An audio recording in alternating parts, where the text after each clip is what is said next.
4 sa 18. Maleta Boys, bumaliktad. Sino ang may maleta ng problema ngayon?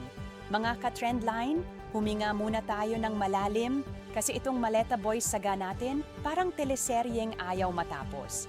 May maleta, may pera, may mga pangalan ng politiko, may mga affidavit, may mga press conference, may mga hearing, at ngayon, may recantation.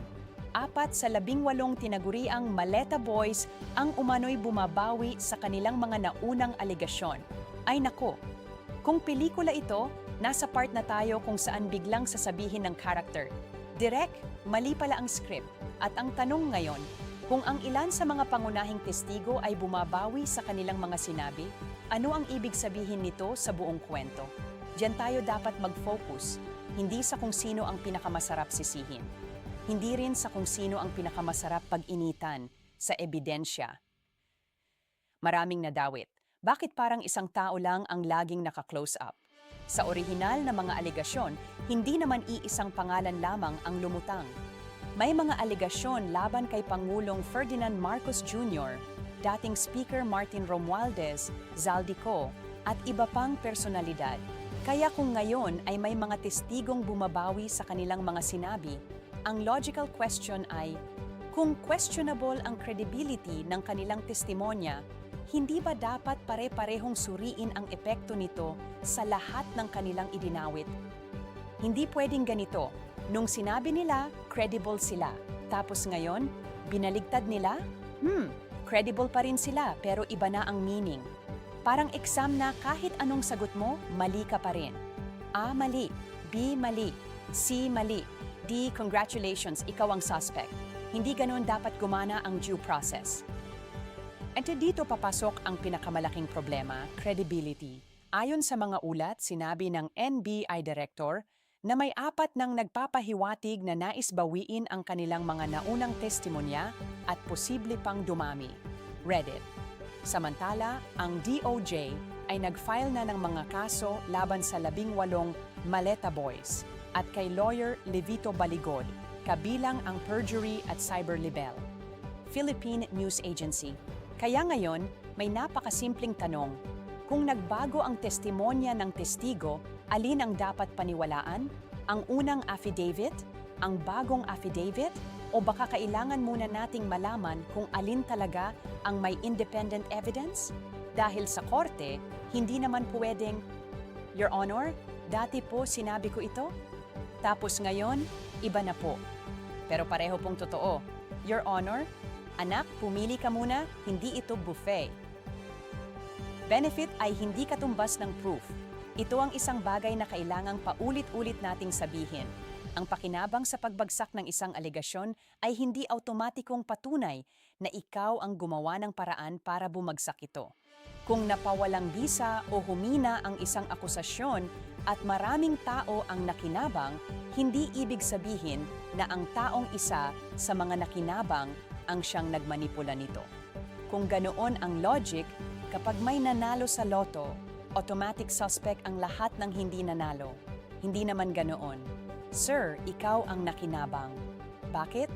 Dahil hindi ka natalo. Exactly.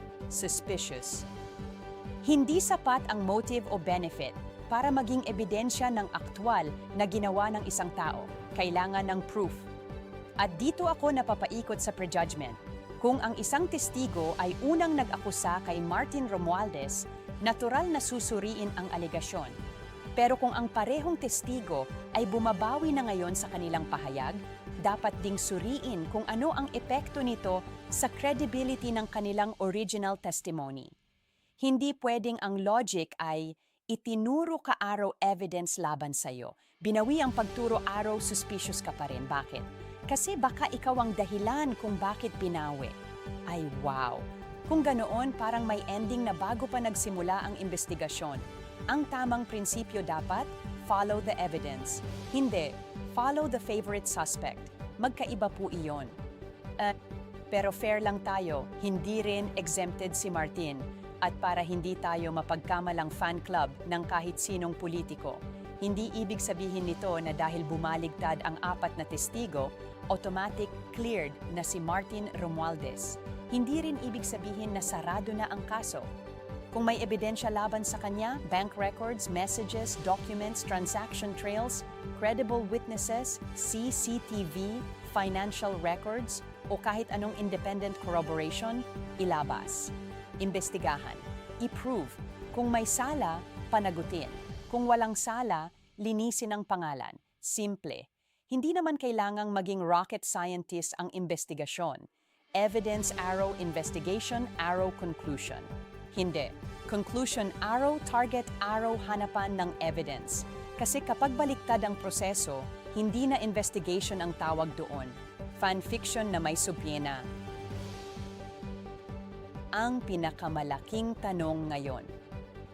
Kung 4 sa 18 ang bumabawi at may posibilidad pang dumami, hindi ba dapat mas pagtuunan ng pansin ang kung bakit nagbago ang kanilang mga testimonya? Kung may nagsinungaling noon, bakit? Kung may nagsisinungaling ngayon, bakit? Kung may nang pressure sa kanila, sino? Kung may nagbayad, may financial trail ba? Kung may nanakot, sino? Kung may nagutos, sino? Iyan ang mga tanong na dapat sagutin. Hindi iyong, bakit nakinabang si Martin? Because ladies and gentlemen, benefit is not authorship. At hindi rin sapat ang baka siya. Sa isang bansa na sanay na sa baka, siguro, ayon sa source, at may nagsabi, baka panahon na rin para matutong mahalin ang pinaka-boring pero pinaka-importanting salita sa criminal investigation, ebidensya. At kung tutuusin, ang Maleta Boys story ay hindi na lang tungkol sa mga maleta. Ang tunay na tanong ngayon ay, ano ba talaga ang laman ng maleta, pera, katotohanan o kwentong hindi na kayang buhatin ng mismong mga nagkwento? Because apparently, mga ka-trendline, mas mabigat pa pala ang isang recantation kaysa sa isang maleta. At sa dami ng twist ng kwentong ito, hindi na natin alam kung kailangan ba natin ng ombudsman, NBI, DOJ, o Netflix subscription. Trendline PH. Dahil sa politika natin, minsan ang plot twist ay mas mabilis kaysa sa resibo.